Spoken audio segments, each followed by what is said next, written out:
Kamu pikir kamu ingat hidupmu. Kamu tidak. Coba sekarang, ingat hari pertama sekolah. Jelas tidak? Atau kamu cuma ingat fotonya bukan momennya? Sekarang lebih susah lagi. Senin malam, 3 hari lalu.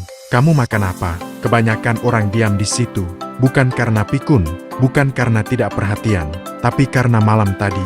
Saat kamu tidur, otakmu dengan sengaja membakar sebagian besar hari itu. Bukan kecelakaan, bukan kerusakan. Ini memang cara otakmu bekerja, sudah dari dulu. Dan kamu tidak pernah tahu. Selama ini kamu pikir memori itu seperti foto, tersimpan rapi, bisa dibuka kapan saja. Tapi sains punya jawaban lain. Otakmu bukan galeri foto, otakmu adalah api. Dan setiap malam api itu membakar sebagian besar dari apa yang terjadi hari itu. Dengan sengaja, untuk memahami kenapa, kita harus mundur jauh. 300.000 tahun yang lalu, nenek moyangmu bangun setiap pagi dengan satu tujuan, bukan karier, bukan konten, bukan wifi, bertahan hidup hari itu. Otaknya tidak punya kemewahan menyimpan segalanya. Setiap neuron aktif butuh energi. Jadi otak belajar memilih, simpan yang menyelamatkan nyawa, buang yang tidak relevan. Sistem itu sempurna untuk savana Afrika 300.000 tahun lalu. Masalahnya kamu masih menjalankan sistem yang sama, di dunia yang sama sekali berbeda. Pada tahun 2019, Paul Franklin dan Blake Richards dari University of Toronto membuktikan sesuatu yang mengubah segalanya. Melupakan bukan kegagalan sistem memori, melupakan adalah sistemnya. Otak secara aktif menghancurkan neuron yang menyimpan kenangan tertentu.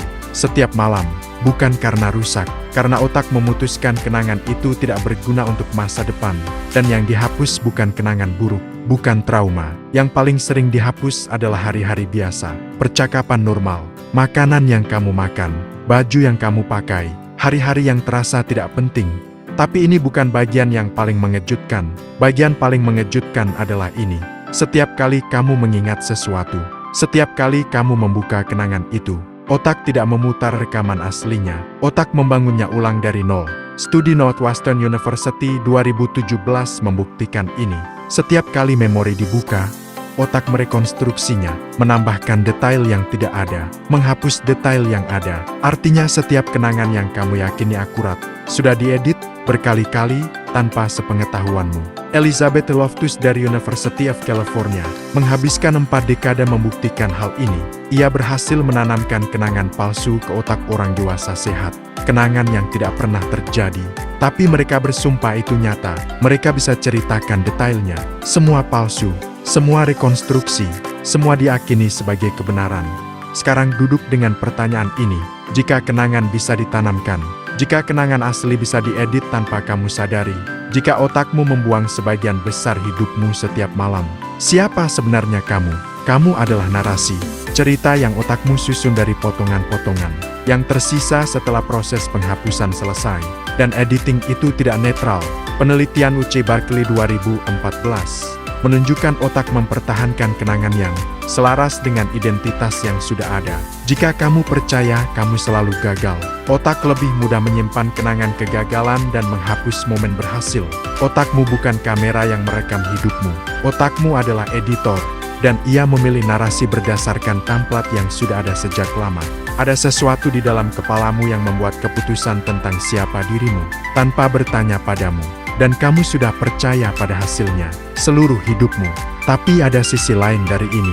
Jika kenangan bisa diedit, jika otakmu terus merekonstruksi ulang masa lalumu, maka kamu punya lebih banyak kendali dari yang kamu kira. Harvard Medical School membuktikan bahwa cara kamu menceritakan kembali kenangan, sulit dapat secara harfiah mengubah bagaimana otak menyimpannya. Reframing bukan motivasi kosong. Ini intervensi neurologis nyata. Setiap kali kamu menceritakan ulang masa lalu dengan perspektif berbeda, otak membangunnya kembali dengan arsitektur berbeda, koneksi berbeda, muatan emosional berbeda. Kamu tidak terjebak pada kenangan yang ada, karena kenangan yang ada sudah bukan yang asli. Jadi malam ini saat kamu mencoba tidur, saat otakmu mulai bekerja, mulai memilih, mulai membakar, tanya pada dirimu sendiri, kenangan mana dari hari ini yang masih ada besok pagi? Dan kenangan mana tentang dirimu yang sudah lama hilang, yang tidak pernah kamu sadari menghilang? Kalau video ini bikin kamu mempertanyakan sesuatu, itu bukan kebetulan. Like kalau kamu mau lebih banyak orang mulai bertanya hal yang sama. Subscribe karena masih banyak hal tentang dirimu yang belum kamu tahu.